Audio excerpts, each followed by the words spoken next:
새해 인사는 나중에 하겠습니다. 새해.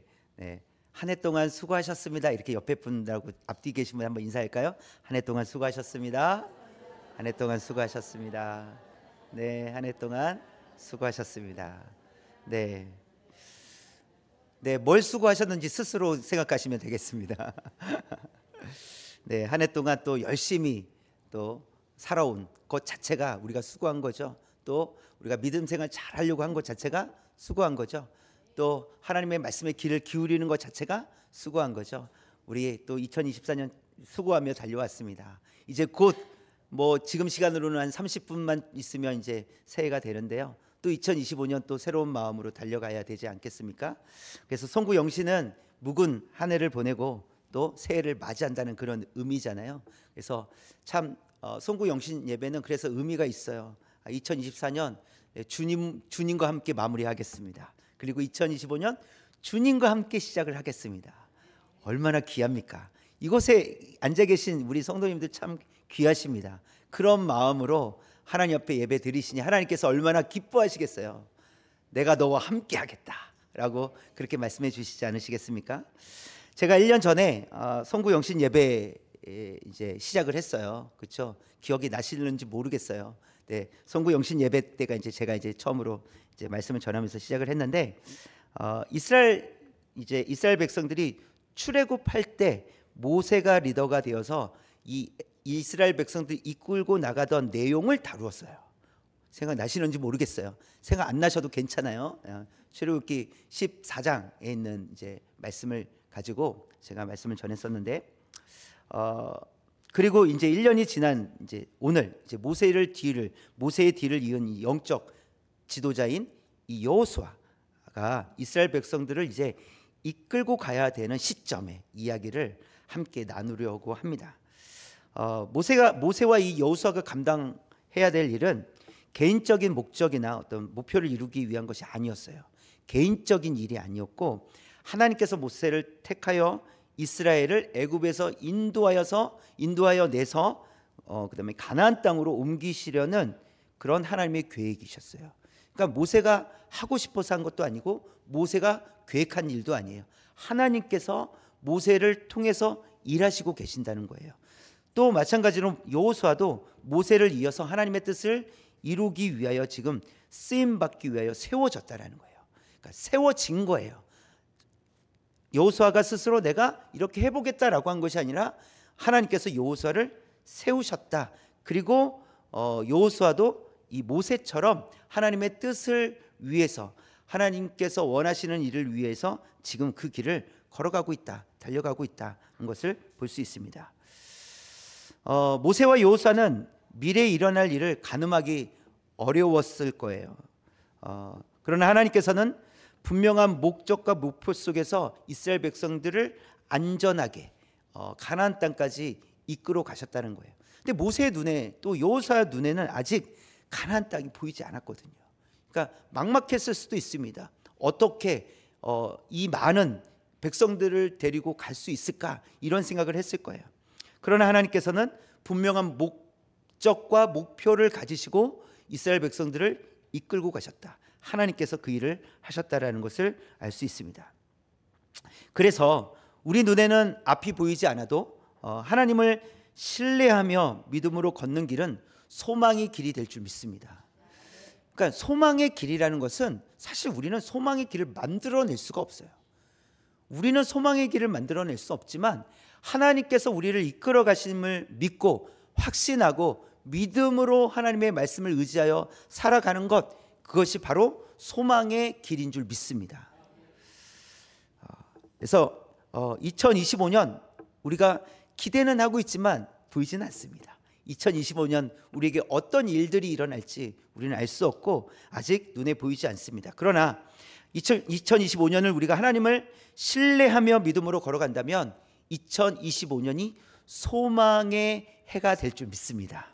하나님께서 우리를 온전히 이끌어 주시는 그런 소망을 따라가는 한 해가 될 줄 믿습니다. 오늘 말씀을 통해서 그래서 성도가 소망의 길을 간다는 것이 어떤 의미가 있는지를 함께 말씀을 통해서 살펴보도록 하겠습니다. 첫 번째 한번 볼까요? 시작. 소망의 길 앞에는 두려움도 있을 수 있습니다. 네, 소망의 길, 이 길을 가고는 있지만 그 길에는 두려움도 있을 수 있다는 것을 말씀하십니다. 요수아는 모세라는 이 본받을 만한 영적 리더가 있었습니다. 요수아는 한 번도 모세 대신에 자기가 리더가 될 거라고는 생각하지 못했을 거예요. 그냥 모세를 통해서 가나안 땅에 들어갈 수 있을 거라고 생각했을 겁니다.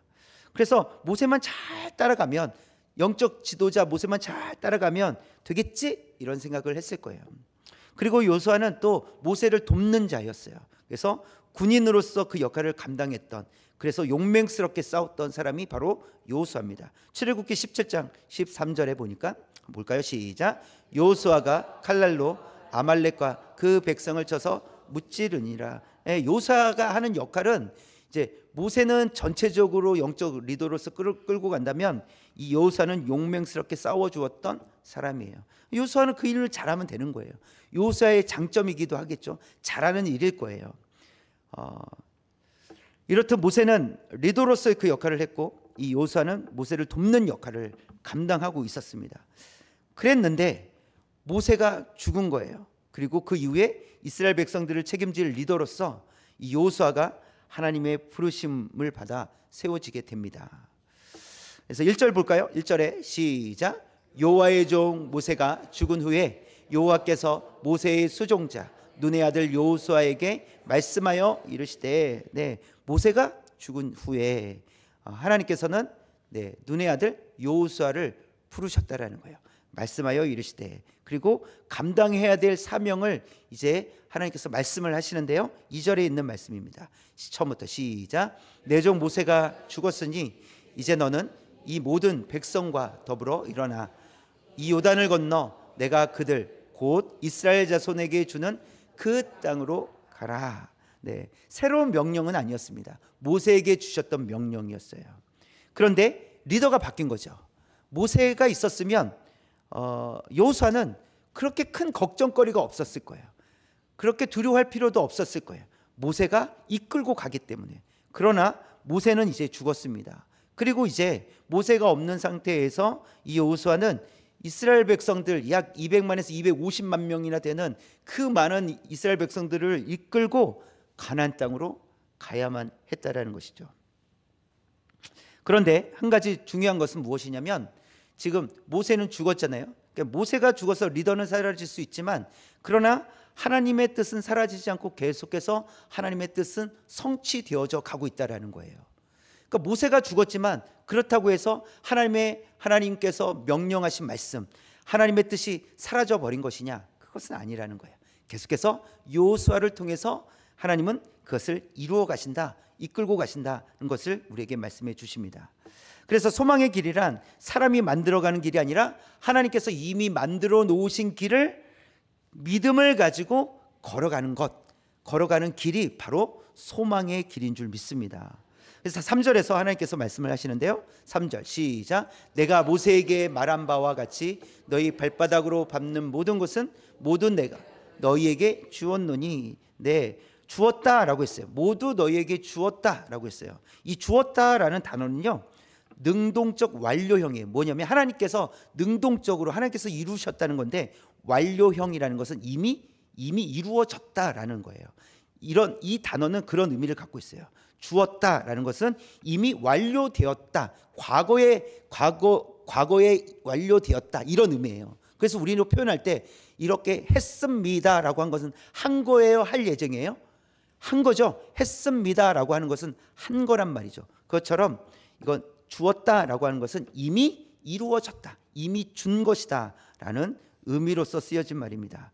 이것은 사실 하나님께서 이미 이제 여러 번 말씀하셨는데, 창세기 15장 볼까요? 15장 18절 시작. 그날에 여호와께서 아브라함과 더불어 언약을 세워 이르시되, 내가 이 땅을 애굽 강에서부터 그 큰 강 유브라데까지 내 자손에게 주노니라고 했어요. 이것은 아마 앞으로 줄 거야 이겁니까? 이미 주셨다는 겁니까? 이미 주셨다라는 거예요. 이미 하나님께서는 결정하셨어요.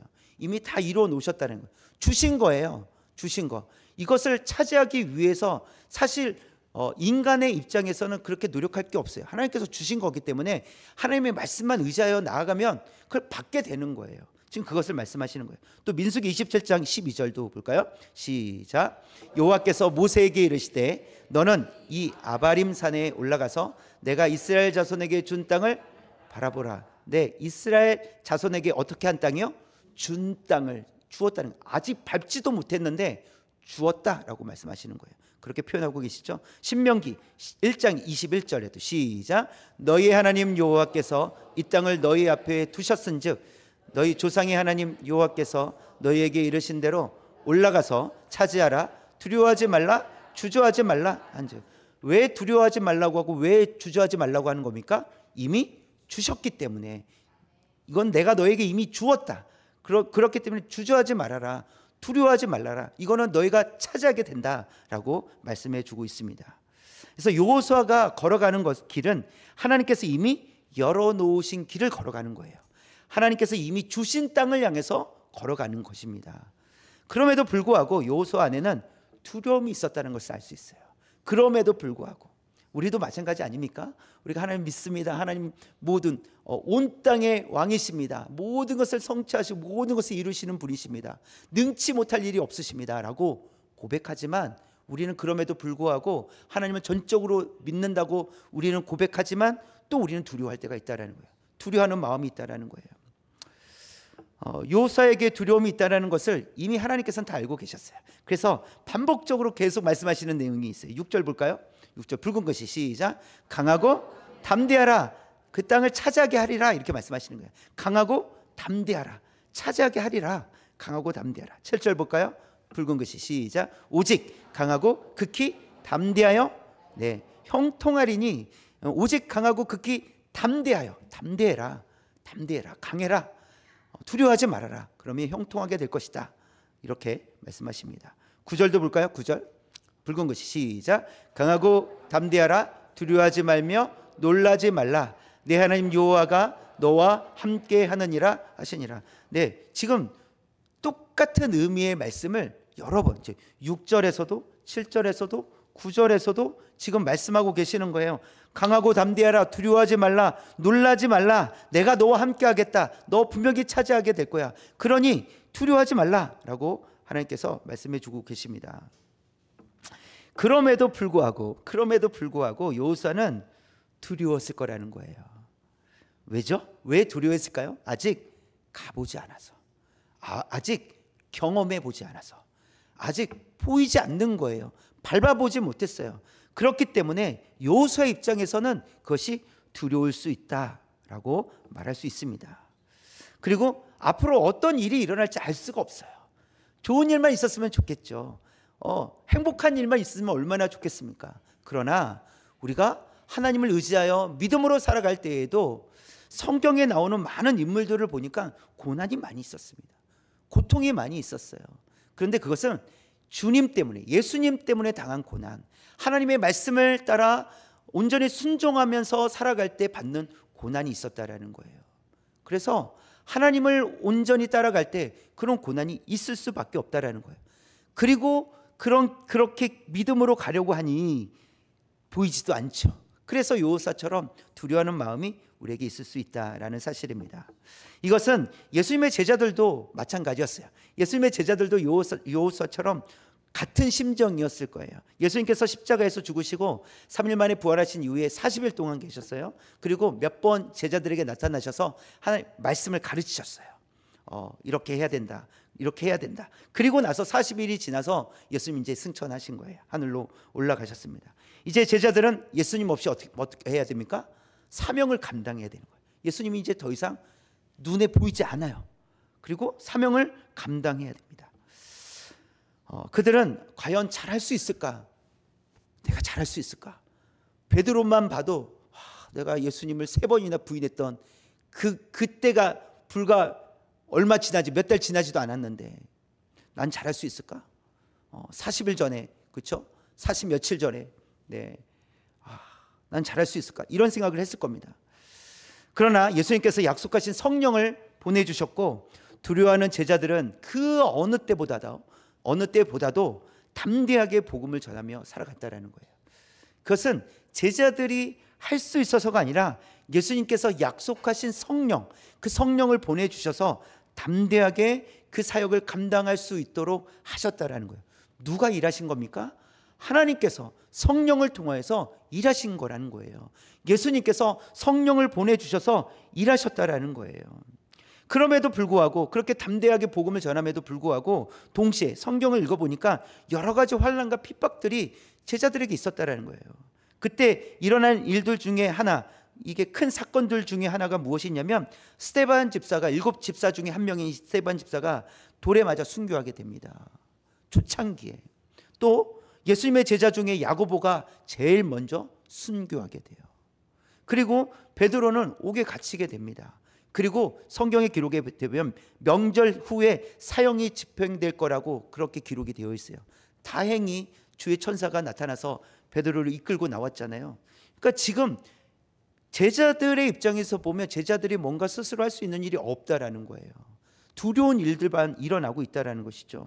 그럼에도 불구하고 성령님께서 그들을 인도해 주셨고, 그럼에도 불구하고 주의 천사를 보내주셔서 그 위기 가운데서 건져주셨다라는 사실입니다. 그것이 하나님께서 지금 보호해 주시고 계시다라는 것을 성경은 우리에게 말씀해 주고 있는 거예요. 이렇듯 성령의 충만함을 받아 살아가는 제자들에게도 두려워할 만한 일이 끊이질 않았다는 것을 보여주고 있습니다. 여호수아에게 또 예수님의 제자들에게 일어난 일들은 우리에게도 일어날 수 있는 일들입니다. 우리도 고난받을 수 있어요. 그렇죠? 우리가 하나님을 신뢰하고 믿음으로 살아가겠다고 결심하고 다짐해도 두려움이 완전히 사라지지 않을 겁니다. 여전히 두려울 거예요. 그렇게 되면 어떻게 하지?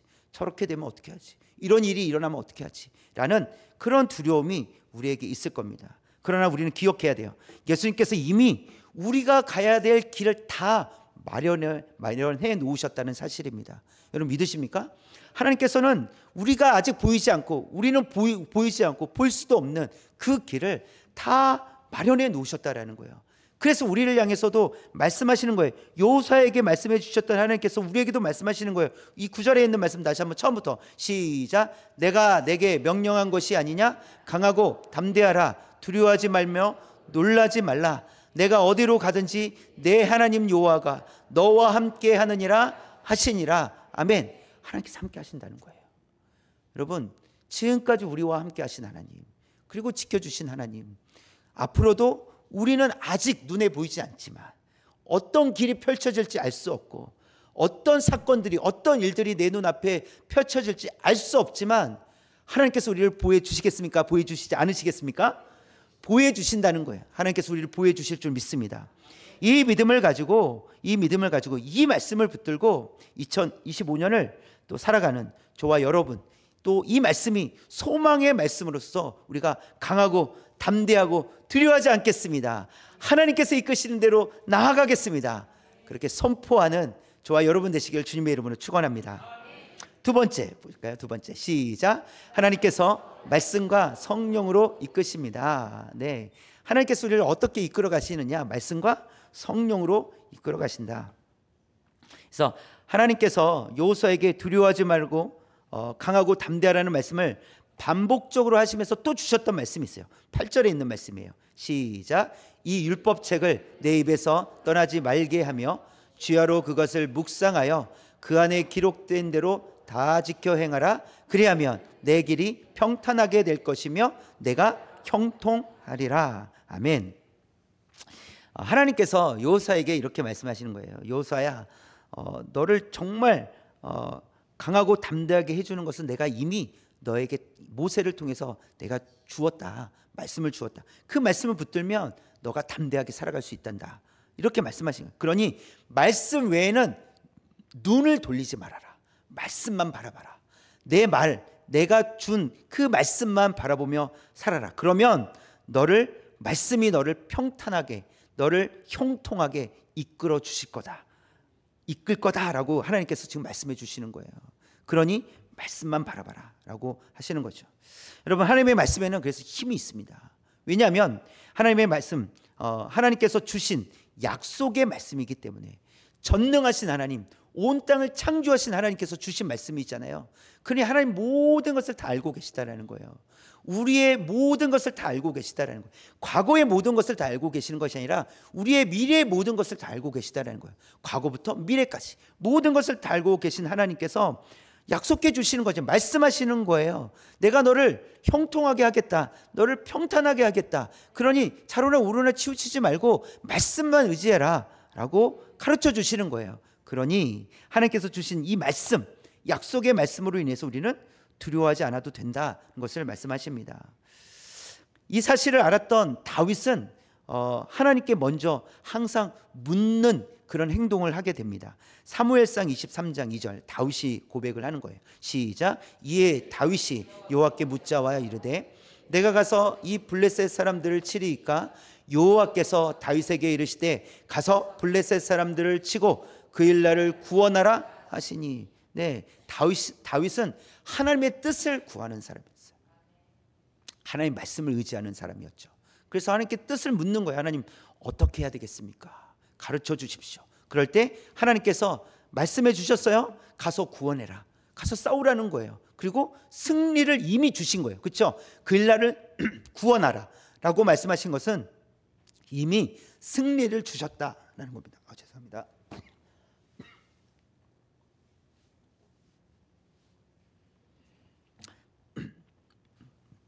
네, 그래서 그 일날을 구원하라.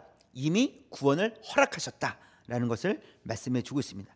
또 한 번 블레셋과의 전쟁이 있었는데요. 이번에는 사무엘 하에 기록된 말씀이에요. 5장 19절 시작. 다윗이 여호와께 여쭈어 이르되 내가 블레셋 사람에게로 올라가리이까?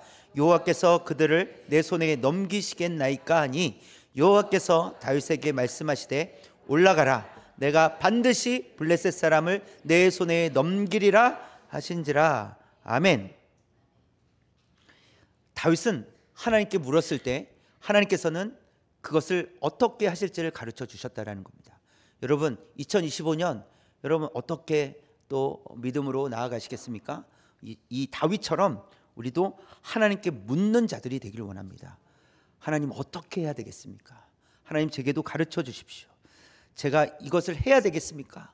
말아야 되겠습니까? 하나님 제가 어떻게 해야 되겠습니까? 라고 묻고 하나님의 음성을 듣는 그런 저와 여러분 되시길 주님의 이름으로 축원합니다. 그래서 하나님께서는 말씀을 통해서 우리를 인도해 가신다라는 겁니다. 그래서 이 말씀은 결국은 말씀 없이는 소망의 길을 가기 어렵다라는 거예요. 여러분 말씀 없이는 소망의 길을 갈 수 없습니다. 소망의 길인지 알 수도 없습니다. 말씀이 없기 때문에 말씀으로 살지 않으면 그게 소망의 길인지 두려운 길인지 알 수가 없다라는 것입니다.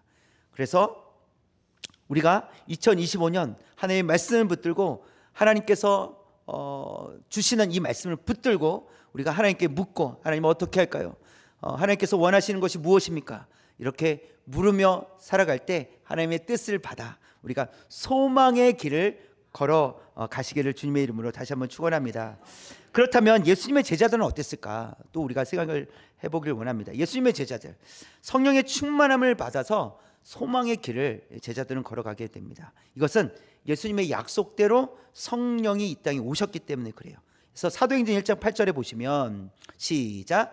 오직 성령이 너에게 임하시면 너희가 권능을 받고 예루살렘과 온 유대와 사마리아와 땅 끝까지 이르러 내 증인이 되리라 하시니라. 네, 오직 성령이 너에게 임하시면 이런 일이 일어난다 라고 말씀을 하셨어요. 그래서 예수님은 성령을 기다리라 이렇게 말씀을 하셨습니다.